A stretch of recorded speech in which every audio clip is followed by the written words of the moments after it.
بسم اللہ الرحمن الرحیم۔ میرا آج کا ٹاپک حضرت ابراہیم علیہ السلام کی قربانی کے موضوع پر ہے۔ نحمدہ ونصلی علی رسولہ الکریم، اما بعد فاعوذ باللہ من الشیطان الرجیم۔ حضرت ابراہیم علیہ السلام ایک طویل عرصے تک اولاد جیسی نعمت سے محروم تھے، کیونکہ آپ کی بیوی حضرت سائرہ رضی اللہ تعالی عنہا بانجھ اور حضرت ابراہیم علیہ السلام کی زندگی میں اولاد کی نعمت پوری کرنے سے قاصر تھیں۔ آخر کار حضرت حاجرہ رضی اللہ تعالی عنہا کے ذریعے حضرت ابراہیم علیہ السلام کی زندگی میں اولاد کی کمی پوری ہوئی اور اللہ تعالیٰ نے انہیں حضرت اسماعیل علیہ السلام سے نوازا۔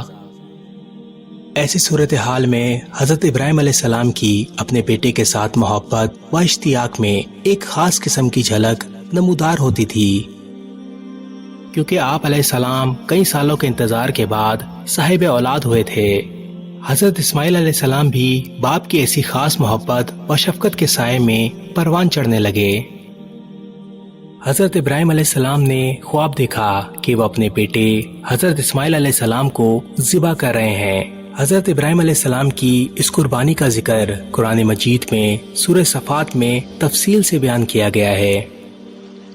ایک باپ کا اپنے عزیز بیٹے کو ذبح کرنا کتنا مشکل اور کٹھن کام تھا۔ حضرت ابراہیم علیہ السلام کو اپنے بیٹے حضرت اسماعیل علیہ السلام سے بے پناہ محبت تھی، مگر حکم الہی کے آگے باپ اور بیٹے دونوں جھک گئے۔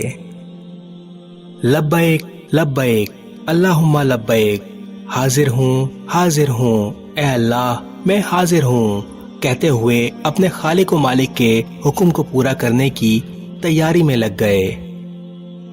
باپ خواب کی تعبیر کو عملی شکل دینا چاہتا ہے اور بیٹا حکم خداوندی پر قربان ہونا چاہتا ہے۔ حکم الہی پر عمل پیرا ہونے کے لیے دونوں مروہ کی جانب چل پڑے۔ راستے میں شیطان ایک بوڑھے آدمی کی صورت میں حاضر ہوا اور نصیحت کرنے والے انداز میں کہنے لگا، اے ابراہیم، آخر تم اپنے بیٹے سے کیا چاہتے ہو؟ حضرت ابراہیم علیہ السلام نے فرمایا، میں چاہتا ہوں اسے خدا کی راہ میں قربان کر دوں۔ اس شیطان نے کہا، واہ، کیا تم اپنے اس بیٹے کو ذبح کرنا چاہتے ہو جس نے پلک جھپکنے کی دیر کے لیے بھی اپنے خدا کی نافرمانی نہیں کی؟ ابراہیم علیہ السلام نے فرمایا، اللہ نے مجھے اس کا حکم دیا ہے۔ اس شیطان نے کہا، ایسا ہرگز نہیں ہے، بلکہ یہ صرف ایک شیطانی الہام تھا اور شیطان نے ہی تجھے ایسا کرنے کا حکم دیا ہے۔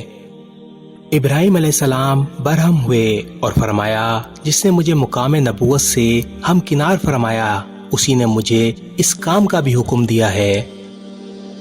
شیطان نے دوبارہ اپنی تکرار کی تو حضرت ابراہیم علیہ السلام نے اسے پہچان لیا اور اپنے ہاتھ میں کچھ کنکریاں اٹھائیں اور اسے مار کر بھگا دیا، اور حضرت ابراہیم علیہ السلام ایمان کی قوت اور مضبوط عزم کے ساتھ اللہ کے حکم کی تکمیل میں مشغول ہو گئے۔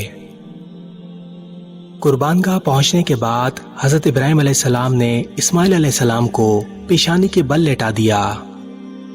ابراہیم علیہ السلام نے ایک تیز دار چھری لی اور حضرت اسماعیل علیہ السلام کی گردن پر پھیرنا شروع کی، مگر چھری نہیں چلی۔ دوسری بار پھر چھری پھیری، مگر چھری نہیں چلی۔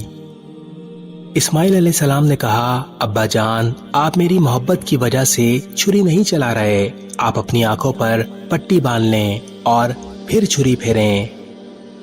ابراہیم علیہ السلام نے کہا، بیٹا، میں چھری پھیر رہا ہوں پر یہ چھری نہیں چل رہی۔